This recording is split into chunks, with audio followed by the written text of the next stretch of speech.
যে মানুষটা এত কিছু করছে ক্রিকেটের জন্য, এই রাজনীতির শিকারে এখন তার নিজে দেশে আসতে পারতেছে না। সবাই বলতেছিল তামিম এখন কি অবস্থা, এখন ভালো আছে কিনা, দেখলাম তিনি খুব অসুস্থ, স্ট্রোক করছে। ওরা এরকম মাঝে মাঝে মানে দেখলেই দুই হাত করে মনে আমার চুবুত দিব। শোয়েব ভাই, মানে শ্রীলঙ্কা আসলেন স্পন্সর ছাড়া, এখন দেখতেছি স্পন্সর, মানে ম্যাজিক নাকি? ম্যাজিক বলতে কিছু মানুষ থাকে, ভালোবাসা মানুষ যারা স্পোর্টসের সাথে জড়িত, খুব ভালোবাসে। তার ভিতরে হচ্ছে বসুন্ধরা এসকে ধন্যবাদ দিতে হয়, আর বিডি কিক টাইমকে ধন্যবাদ দিতে হয়। তারা আছে দেখে নাকি তারও ধন্যবাদ দিতে হয় বসুন্ধরা টি স্পোর্টসের মেহরাব চৌধুরী ভাইকে। তাকে যখন আমি একটু নক দিলাম যে ভাই, তিনি সাথে সাথেই আমাকে বললো তোমার স্পন্সর হয়ে গেছে, তুমি মাঠে খেলা রাখবা, আর এটা তুমি এর সাথে তুমি আসো। জাভেদ ভাইকে ধন্যবাদ দিবেন না? হ্যাঁ, জাভেদ ভাইকে অবশ্যই ধন্যবাদ জাভেদ ভাইকে। তো সব কিছু মিলে ভালো। তবে সেকেন্ড টেস্টে যদি বাংলাদেশ আরও ভালো করতে পারতো, হয়তো বা আমার আরও বেশি ভালো লাগতো। শোয়েব ভাই, মানে খেলা তো দেখছেন, সেকেন্ড টেস্টটা বাংলাদেশের থেকে অনেকটাই দ্বিতীয় ইনিংসে ছিটকে গেছে আসলে।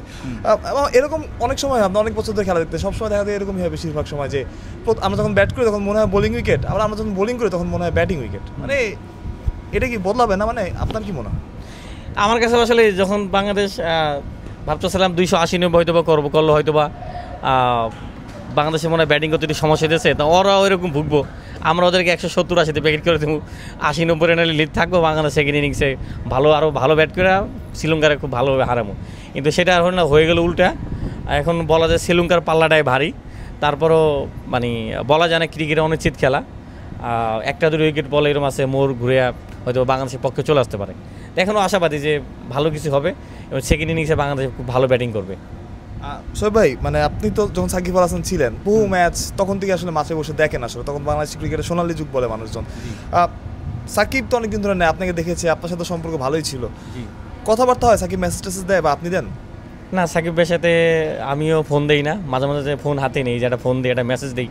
আবার চিন্তা করি, খারাপও লাগে যে এই মানুষটা ক্রিকেট খেলতে চায়, ক্রিকেটে ফিরতে চায়, তার দরকার, তিনি আসলে আসতে পারতেছে না, খেলতে পারতেছে না, আর নিজের দেশ, নিজের মাটি, সেখানেও তিনি আসতে পারতেছে না। তা খুব খারাপ লাগে, অনেক খারাপ লাগে। তা সেজন্য আসলে যোগাযোগ করি না। তাকে তো অবশ্যই মিস করি। শ্রীলঙ্কা আসার পরে অনেক মানুষ, সবাই আসলেই সাকিবের কথা বলে, দুইটা জিনিস বলে এখন বেশিরভাগ, একটা হলো সাকিব আল হাসান আর আশরাফুল ভাইয়ের কথা বলে, আর হচ্ছে রিসেন্টলি তামিম ইকবাল ভাই যে স্ট্রোক করছিল, সবাই বলতেছিল তামিম এখন কী অবস্থা, এখন ভালো আছে কিনা, দেখলাম তিনি খুব অসুস্থ, স্ট্রোক করছে। তো এখন এই জিনিসগুলো বেশি বলে। তা অবশ্যই তো সাকিব ভাইয়ের মিস করি, আর এই জন্য আসলে ফোন দেওয়া হয় না, যে মানে খারাপ লাগে। যে মানুষটা এত কিছু করছে ক্রিকেটের জন্য, সেই মানুষটা আসলেই মানে এই রাজনীতির শিকারে এখন তার নিজে দেশে আসতে পারতেছে না, সেজন্য আসলে ফোন টোন দেই না তাকে আমি। আর সাকিব আল হাসান খোঁজ খবর নেয়? সাকিব ভাই না, আসলে ওইভাবে আমিও যোগাযোগ নাই। তবে আমিও তার শুভাকাঙ্ক্ষী যারা, তাদের কাছ থেকে খোঁজখবর নেই। তার নাম্বার আছে, আমি দেখি মাঝে মাঝে ফোন দিব কিনা, মেসেজ দিব কিনা।